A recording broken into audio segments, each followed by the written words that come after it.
Considerado el pintor más importante del barroco español, uno de los máximos exponentes de la pintura española y maestro de la pintura universal. Diego Rodríguez de Silva y Velázquez, más conocido por todos simplemente por Diego Velázquez, nació en Sevilla, y fue bautizado el 6 de junio de 1599 en la iglesia de San Pedro, pero sin embargo, se desconoce la fecha exacta de su nacimiento. Sus padres fueron Juan Rodríguez de Silva, nacido en Sevilla, aunque de origen portugués. Sus abuelos paternos, Diego Rodríguez y María Rodríguez de Silva, se habían establecido en la ciudad procedentes de Oporto, y Jerónima Velázquez, sevillana de nacimiento.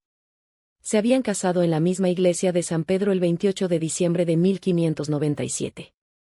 Diego, el primogénito, sería el mayor de 8 hermanos. Velázquez, como su hermano Juan, también, pintor de imaginería, adoptó el apellido de su madre según la costumbre extendida en Andalucía, aunque hacia la mitad de su vida firmó también en ocasiones, Silva Velázquez, utilizando el segundo apellido paterno. Pasó sus primeros años en su provincia natal, donde desarrolló un estilo naturalista de iluminación tenebrista, por influencia de los grandes maestros italianos. El gusto por la pintura de Diego Velázquez nació desde muy joven. Se dice que desde que tenía 10 años, comenzó su formación en el taller de Francisco Herrera el Viejo, donde aparentemente habría estado muy poco tiempo.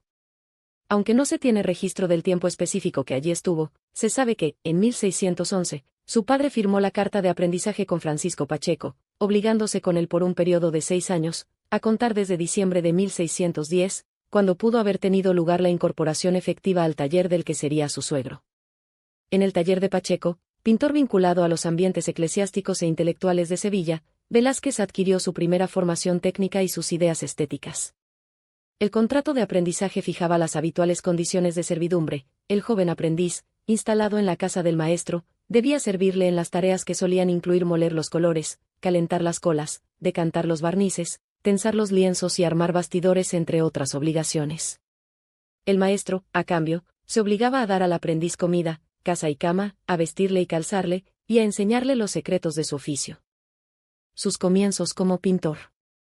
Terminado el periodo de aprendizaje el 14 de marzo de 1617, aprobó ante Juan de Uceda y Francisco Pacheco el examen que le permitía incorporarse al gremio de pintores de Sevilla.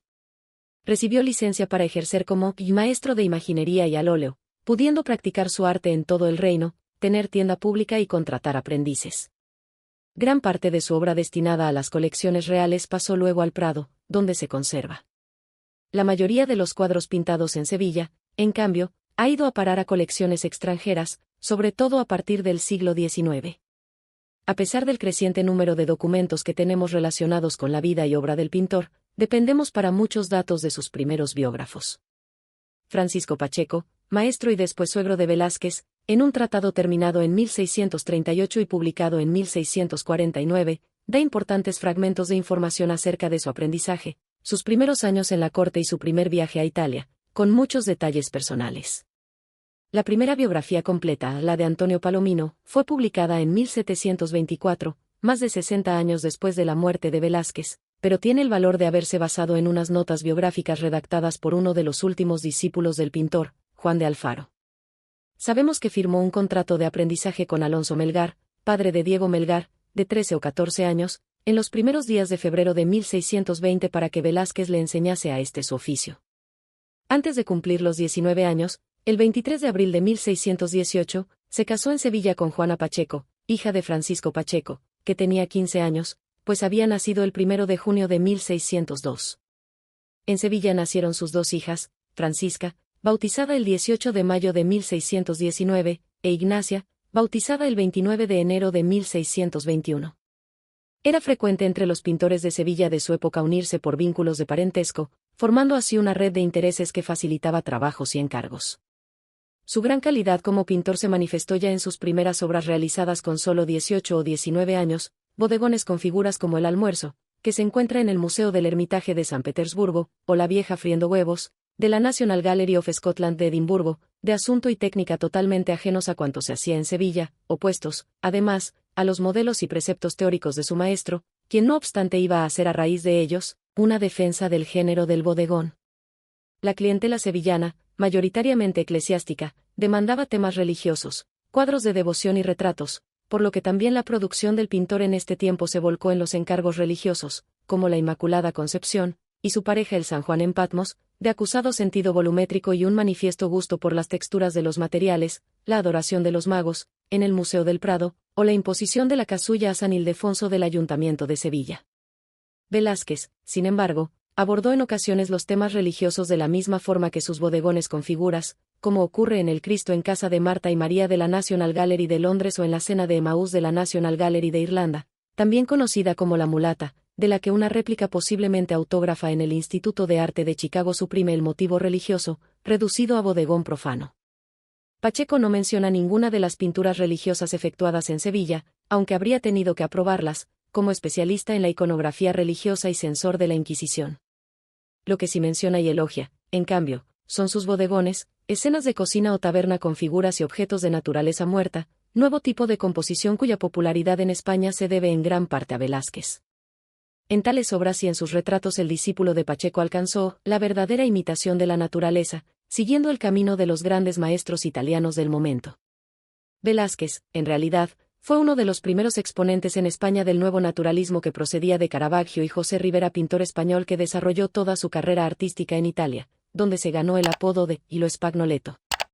El aguador de Sevilla fue una de las primeras obras en difundir la fama del gran talento de Velázquez por la corte española, pero cuando se marchó a Madrid por primera vez en 1622 fue con la esperanza no realizada de pintar a los reyes. Hizo, según no dice Pacheco, aquel año, el retrato del poeta don Luis de Góngora y Argote, Museo de Bellas Artes de Boston, que fue muy celebrado y copiado luego al pincel y al buril, y esto, sin duda, fomentó su reputación de retratista en la capital. Cuando volvió a Madrid al año siguiente, llamado por el conde duque de Olivares, realizó la efigie del joven Felipe IV, rey desde hacía 2 años. Su Majestad le nombró enseguida pintor de cámara, el primero de sus muchos cargos palatinos, algunos de los cuales le acarrearían pesados deberes administrativos. A partir de entonces ya no volvería a Sevilla, ni tampoco salió mucho de Madrid, salvo para acompañar al rey y su corte. Solo estuvo fuera del país en 2 ocasiones, en Italia la primera en viaje de estudios, y la segunda con una comisión del rey. En el nuevo ambiente de la corte, famosa por su extravagancia ceremonial y su rígida etiqueta, pudo contemplar y estudiar las obras maestras de las colecciones reales y sobre todo, los Ticianos. Como el gran genio veneciano, Velázquez se dedicó a pintar retratos de la familia real, de cortesanos y distinguidos viajeros, contando sin duda, con la ayuda de un taller para hacer las réplicas de las efigies reales. Su primer retrato ecuestre del rey, expuesto en la calle Mayor, con admiración de toda la corte e envidia de los del arte, según Pacheco, fue colocado en el lugar de honor, frente al famoso retrato ecuestre de el emperador Carlos V a caballo, en Muhlberg, por Tiziano, Prado, en la sala decorada para la visita del cardenal Francesco Barberini en 1626. Su retrato del cardenal, en cambio, no gustó por su índole melancólica y severa, y al año siguiente se le tachó de solo saber pintar cabezas. Esta acusación provocó un concurso entre Velázquez y 3 pintores del rey, que ganó el pintor sevillano con su Expulsión de los moriscos, hoy perdido. Si su retrato de Barberini no fue del gusto italiano, sus obras y su modestia merecieron enseguida los elogios del gran pintor flamenco Pedro Pablo Rubens, cuando vino a España por segunda vez en 1628, según Pacheco. Ya habían cruzado correspondencia los 2 y colaborado en un retrato de Olivares, grabado por Paulus Pontius en Amberes en 1626, cuya cabeza fue delineada por Velázquez y el marco alegórico diseñado por Rubens. Durante la estancia de Rubens en Madrid, Velázquez le habría visto pintar retratos reales y copiar cuadros de Tiziano, aumentando al contemplarle su admiración para con los 2 pintores que más influencia tendrían sobre su propia obra. En marzo de 1627 juró el cargo de ujier de cámara, con un sueldo de 350 ducados anuales, y desde 1628 ostentó el cargo de pintor de cámara, vacante a la muerte de Santiago Morán, considerado el cargo más importante entre los pintores de la corte. Su trabajo principal consistía en realizar los retratos de la familia real, por lo que estos representan una parte significativa de su producción. Otro trabajo era pintar cuadros para decorar los palacios reales, lo que le dio una mayor libertad en la elección de temas y en cómo representarlos, libertad de la que no gozaban los pintores comunes, atados a los encargos y a la demanda del mercado. Velázquez podía aceptar también encargos particulares, y consta que en 1624 cobró de doña Antonia de Ipeñarrieta por los retratos que le pintó de su esposo fallecido, del rey y del conde duque, pero desde que se trasladó a Madrid solo aceptó encargos de miembros influyentes de la corte. Se sabe que pintó varios retratos del rey y del conde duque, algunos para ser enviados fuera de España, como los dos retratos ecuestres que en mayo de 1627 fueron enviados a Mantua por el embajador en Madrid de los Gonzaga, algunos de los cuales se perdieron en el incendio del Alcázar de 1734. Entre las obras conservadas de este periodo destaca especialmente el Triunfo de Bacó, popularmente conocido como Los Borrachos, su primera composición mitológica, por la que en julio de 1629 cobró 100 ducados de la casa del rey. En la antigüedad clásica se representa de forma vigorosa y cotidiana como una reunión de campesinos de su tiempo reunidos alegremente para beber, donde todavía persisten algunos modos sevillanos. Entre los retratos de los miembros de la familia real destaca el infante Don Carlos, Museo del Prado, de aspecto galán y algo indolente. De los retratos no pertenecientes a la familia real, puede destacarse el inacabado retrato de hombre joven. También podría pertenecer a este momento el geógrafo, inventariado en 1692 en la colección del Marqués del Carpio como un retrato de una vara de un filósofo estándose riendo con un globo, original de Diego Velázquez. Identificado también como Demócrito y alguna vez atribuido a Rivera, con cuyo estilo guarda estrecha semejanza, provoca cierta perplejidad a la crítica por el modo diverso como en él se tratan manos y cabeza, con una pincelada muy suelta, y la manera más apretada del resto de la composición, lo que se explicaría por una reelaboración de aquellas partes en torno a 1640. Parece que una visita a El Escorial con Rubens renovó su deseo de ir a Italia, y partió en agosto de 1629. Según los representantes italianos en España, el joven pintor de retratos, favorito del rey y de Olivares, se iba con la intención de rematar sus estudios. Cuenta Pacheco que copió a Tintoretto en Venecia y a Miguel Ángel y Rafael en el Vaticano. Luego pidió permiso para pasar el verano en la Villa Médicis, donde había estatuas antiguas que copiar. No ha sobrevivido ninguna de estas copias ni tampoco el autorretrato que se hizo a ruego de Pacheco, quien lo elogia por estar ejecutado, a la manera del gran Tiziano, y si es lícito hablar así, no inferior a sus cabezas. Prueba de sus avances en esta época son las dos telas grandes que trajo de Roma. La fragua de Vulcano, 1630, Prado, y La túnica de José, 1630, El Escorial, justifican ampliamente las palabras de su amigo Giuseppe Martínez, según las cuales, vino muy mejorado en cuanto a la perspectiva y arquitectura se refería. Además, tanto el tema bíblico como el mitológico, tratados por Velázquez, demuestran la independencia de su interpretación de las estatuas antiguas en los torsos desnudos sacados de modelos vivos. De regreso en Madrid a principios de 1631, Velázquez volvió a su principal oficio de pintor de retratos, entrando en un periodo de grande y variada producción. Dirigió o participó, por otra parte, en los dos grandes proyectos del momento y del reino, la decoración del nuevo Palacio del Buen Retiro en las afueras de Madrid, y el pabellón que usaba el rey cuando iba de caza, la Torre de la Parada. Pronto adornaban suntuosamente el Salón de Reinos, terminado en 1635, sala principal del primero de estos palacios, sus 5 retratos ecuestres reales, más las lanzas o la rendición de Breda, Prado, su contribución a la serie de triunfos militares. La tela grande de San Antonio Abad y San Pablo, primer ermitaño, 1633, Prado, destinada al altar de una de las ermitas de los Jardines del Retiro, demuestra el talento del pintor para el paisaje, y es obra notable en su línea destacando entre los muchos ejemplos del género traídos de Italia para decorar el palacio. Para la Torre de la Parada, Velázquez pintó retratos del rey, su hermano y su hijo, vestidos de cazadores, con fondos de paisaje, lo mismo que los retratos ecuestres del Buen Retiro y la tela real o cacería de jabalíes en Hoyo de Manzanares, 1635 a 1637, National Gallery, Londres.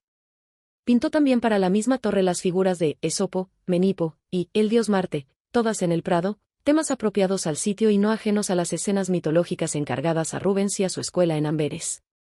Por esta época, Velázquez pintó también sus retratos de bufones y enanos, de los cuales sobresalían las 4 figuras sentadas, por su matizada caracterización y la diversidad de sus posturas, adaptadas a sus deformados cuerpos. Con igual sensibilidad creó un aire festivo adecuado para La coronación de la Virgen, 1641 a 1642, Prado, destinada para el oratorio de la Reina en el Alcázar, vívida traducción de una composición de Rubens al idioma propio de Velázquez. Parecido por la riqueza de su colorido, aunque con más ecos de Van Dyck que de Rubens, es el vistoso retrato de Felipe IV en Fraga, 1643, realizado para celebrar una de las más recientes victorias del ejército. A partir de entonces no volvería a retratar al rey durante más de 9 años.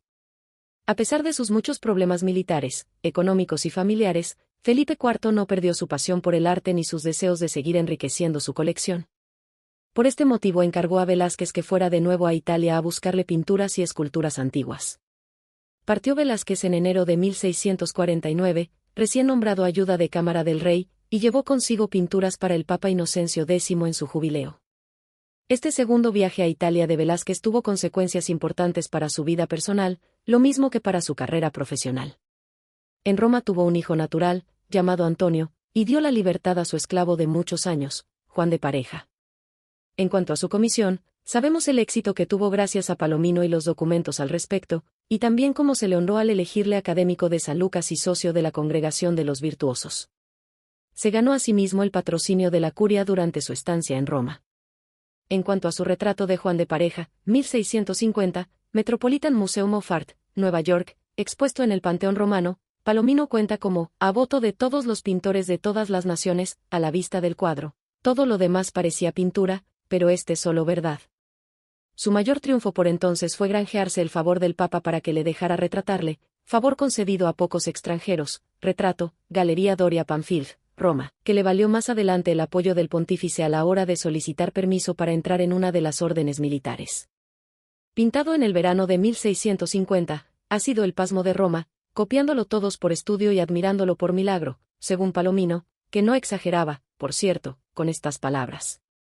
Existen múltiples copias del cuadro que ha inspirado a numerosos pintores desde que se pintó hasta hoy. La impresión de formas y texturas creada con luz y color mediante pinceladas sueltas recuerda la deuda de Velázquez a Tiziano, y anuncia el estilo avanzado y tan personal de sus últimas obras.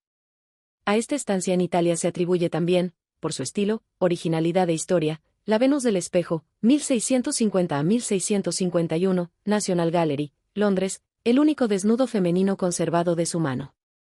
Se trata de una obra de ricas resonancias, una vez más, de Tiziano y de las estatuas antiguas, pero el concepto de una diosa en forma de mujer viva es característico del lenguaje personal del maestro español, único en su tiempo. De vuelta en Madrid en 1652, y con el nuevo cargo de aposentador de palacio, Velázquez se entregó al adorno de las salas del Alcázar, aprovechándose en parte de las obras de arte adquiridas en Italia, entre las cuales, según los testimonios conservados, había alrededor de 300 esculturas. En 1656, el rey le mandó llevar 41 pinturas a El Escorial, entre ellas las compradas en la almoneda londinense del malogrado monarca inglés Carlos I. Según Palomino, redactó una memoria acerca de ellas en la que manifestó su erudición y gran conocimiento del arte. Luego, para el Salón de los Espejos, donde estaban colgadas las pinturas venecianas preferidas del rey, pintó 4 mitologías e hizo el proyecto para el techo, con la distribución de temas, que ejecutarían 2 pintores boloñeses contratados por Velázquez en Italia. A pesar de estas ocupaciones, Velázquez no dejó de pintar, y encontró nuevos modelos en la joven reina Mariana y sus hijos. La reina Mariana de Austria, 1651 a 1652, Prado, y la infanta María Teresa, hija del primer matrimonio del rey, 1652 a 1653, resultan muy parecidas en estos retratos en cuanto a sus caras y sus figuras, emparejadas por las extravagancias de la nueva moda. Supo crear con pincelada suelta, sin definir los detalles, la forma y los elementos decorativos del enorme guardainfante, así como los exagerados peinados y maquillajes. Consiguió, con la misma libertad de toques, resaltar la tierna vitalidad de los jóvenes infantes, dentro de la rígida funda de sus vestidos. Los últimos 2 retratos de Felipe IV, copiados al óleo y al buril, son bien diferentes, 1653 a 1657, Prado, 1656, National Gallery, Londres. Bustos sencillos vestidos de trajes oscuros, informales e íntimos, que reflejan el decaimiento físico y moral del monarca del cual se dio cuenta. Hacía 9 años que no se le había retratado y, como él mismo dijo en 1653, no me inclino a pasar por la flema de Velázquez, como por no verme ir envejeciendo. En los últimos años de su vida, pese a su conocida flema y sus muchas preocupaciones, Velázquez añadió 2 magistrales lienzos a su obra, de índole original y nueva y difíciles de clasificar, Las hilanderas, o La fábula de Aracne, 1657, Prado, y el más famoso de todos, Las meninas, o La familia de Felipe IV, 1656, Prado. En ellos vemos cómo el naturalismo, y moderno, en su tiempo, el realismo detallado del pintor sevillano se había ido transformando a lo largo de su carrera en una visión fugaz del personaje o de la escena. Los pinta con toques audaces que parecen incoherentes desde cerca, aunque muy justos y exactos a su debida distancia, y se anticipa en cierto modo al arte de Manet y al de otros pintores del siglo XIX en los que tanta mella hizo su estilo. Su último acto público fue el de acompañar a la corte a la frontera francesa y decorar con tapices el pabellón español en la isla de los Faisanes para el matrimonio de la infanta María Teresa y Luis XIV, 7 de junio de 1660. Pocos días después de su vuelta a Madrid, cayó enfermo y murió el 6 de agosto de 1660. Su cuerpo fue amortajado con el uniforme de la Orden de Santiago, que se le había impuesto el año anterior. Fue enterrado, según las palabras de Palomino, con la mayor pompa y enormes gastos, pero no demasiado enormes para tan gran hombre.